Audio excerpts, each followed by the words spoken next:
Good evening. I'm Brooks Compton, Mayor of the City of Centerville, and the Centerville City Council has just completed its first formal meeting of the year, this being January 28, 2019. The meeting was called to order about 7:35. An invocation was given by Council Member Bill Sayre, and the Pledge of Allegiance to the flag was taken. Tonight, all council members were present, and we acted as we normally do on minutes of previous council meetings, the 17th of December, the 10th of December, the 7th of January, and the 14th of January. Tonight we received a communication, or Karen, our clerk of council, received a communication that Jim Briggs, who had served as a member of the CCRA committee for the city of Centerville, has resigned from that commission. And Jim, we really appreciate your service to the city. I know you've been very active in the community, and particularly with respect to the Planning Commission for the city of Centerville. We're sorry that you're resigning from the commission, but understand your reasons for doing so, and we thank you very much for your service. Tonight we had a very interesting report from Ann Kabel, who before she gave her report, she was sworn in as a new member of the City Beautiful Commission. And Ann has joined the commission now. That's a very active commission for the city of Centerville, and they do a lot of good work throughout the city throughout the year. So if you're interested in possibly looking at a city position as a member of one of the committees, please contact our clerk of council or call the city building at 433-7151. But Ann Kabel was the newest member of the City Beautiful Commission, sworn in. And then she also represents DP&L, and she is the Director of Corporate Communications.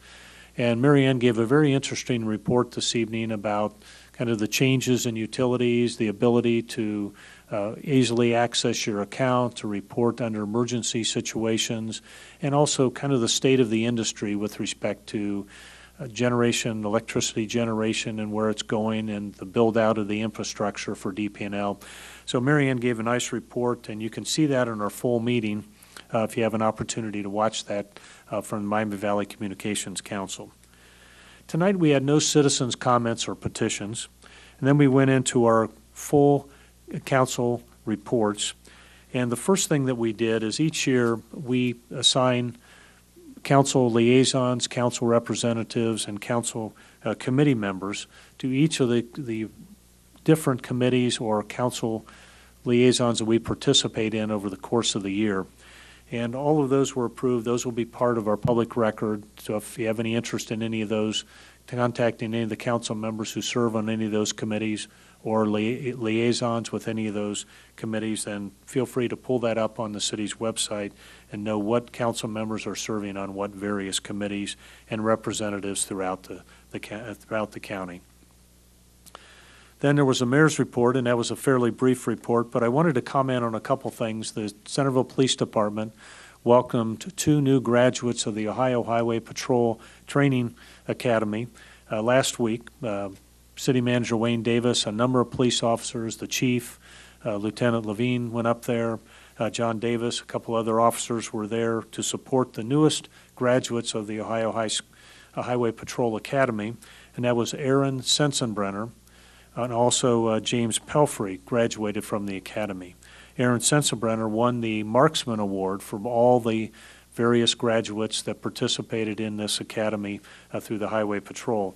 And that is a 23-week training course where they live up there on the academy grounds during the week. They're able to come home on weekends, but it's an intensive study on all aspects of serving as a peace officer or police officer in the state of Ohio. And it's a requirement. Not all communities require that of their police department, but the city of Centerville has, and Matt Brown, as our new chief, has continued that requirement that all new members of our police force must have completed the Ohio Highway Patrol Academy.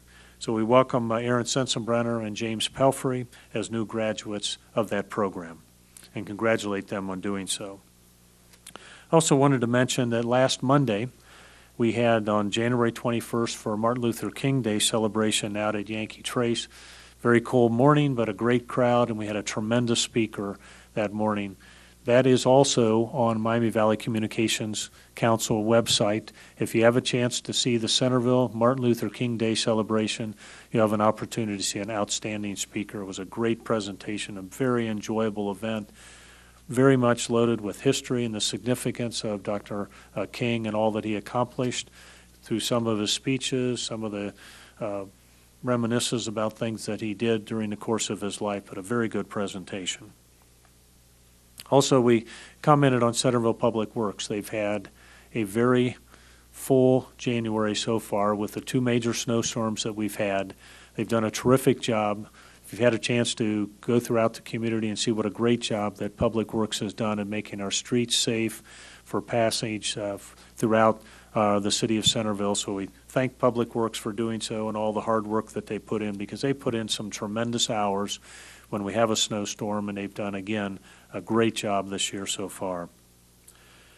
Then also, Holly Chrisman, Economic Development Director, Wayne Davis, our city manager, and I had an opportunity to participate in Sinclair Community College Strategic Leadership Conference, which took place last Friday. That would be January 25th down at Sinclair, their downtown campus.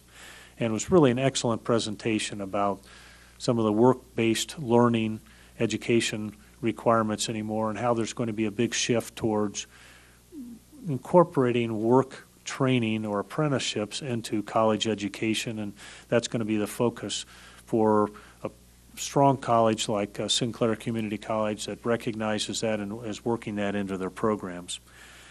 Then also, finally, I just wanted to comment about the Solid Waste Advisory Committee. We had a meeting last week, and they are pursuing the grant with the state of Ohio where the city of Centerville would participate because we do have a very strong recycling program through our Public Works Department here in the city of Centerville, and great participation by the residents of the city of Centerville in recycling.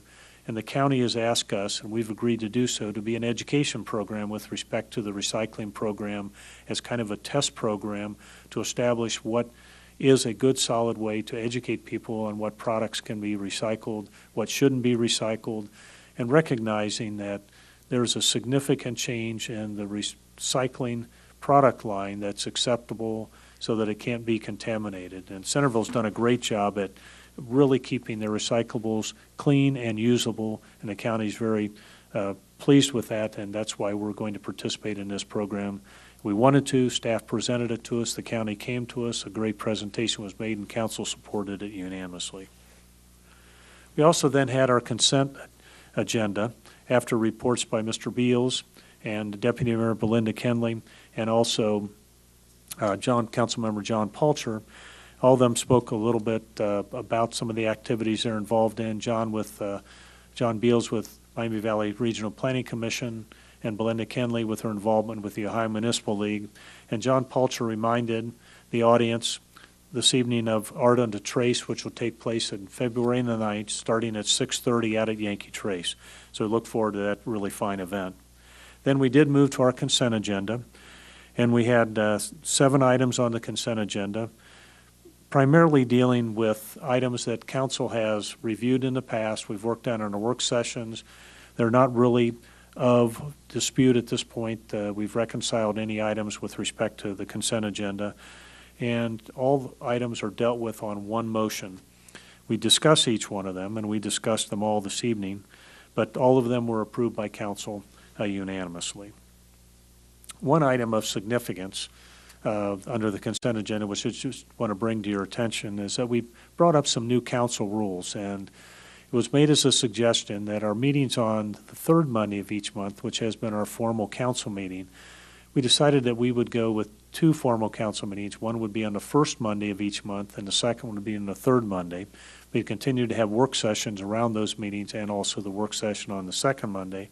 But that would, from a convenience and efficiency standpoint, would allow those that have major items that are coming up later in the agenda that they would not have to wait as long. It could be split between the 2, our 1st Monday and our 3rd Monday, our 2 Monday meetings, and would be more efficient to those who are bringing items in front of council or projects in front of council that need to be acted on.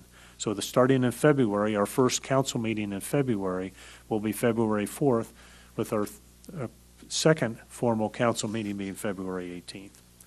Then we went on to public hearings. We had a couple items that required a public hearing, the first of which was the Panhandling Ordinance. A recommendation from our city legal counsel, Mr. Scott Lieberman, suggested that has been tested at legal cases and felt that we had some reason that we should repeal that and let the legislation take place before we don't have any risk with respect to violating any rights with respect to the First Amendment, as panhandling has been accepted now as a expression, a freedom of expression under Constitutional Amendment number 1. That was approved, so the panhandling ordinance was repealed. Then we had a public ordinance dealing with the Yankee Trace rates, rules, and regulations. Any new fee structures out of Yankee Trace were dealt with respect to who's now considered a junior, and that was addressed from increased from 18 to 25, adjusting new rates with respect to carts because we're getting all the new carts this year, and then also addressing range rates and also the new simulator rates for indoor practice during the winter and also during the summer. I might add the Yankee Trace Golf Club does have the new simulators. There's 3 of them, and I encourage you to stop by, take a look at it, and understand that like golf, regular golf outside, it does require a scheduled time to use the simulator. So I would encourage you to take a look at them. I think you'll like them. They're a good practice tool and also quite fun, to be honest. Then we had a couple other items that dealt with also public hearings. One, on an annual basis, we do the recodification or picking up the changes in our code and updating the codified ordinance. That was done and approved unanimously. And then finally, we had the last hearing was a public hearing with respect to the ordinance dealing with the rates at Benham's Grove.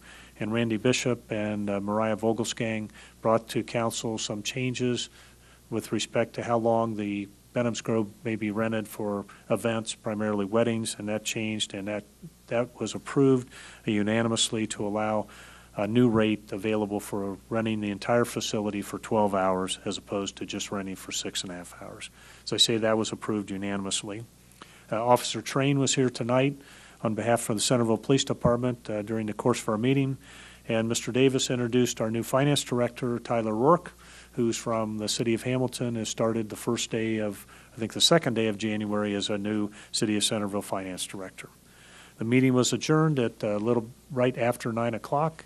We appreciate your watching. If you have any questions or suggestions, please feel free to call the city building at 433-7151, or you can contact any council member off of the website through our email or call us directly as our numbers appear in a town crier each month, as does our email address. So look forward to hearing from you, and we also look forward to seeing you at our next meeting on February 4th, 2019. Thanks for watching. We'll see you then.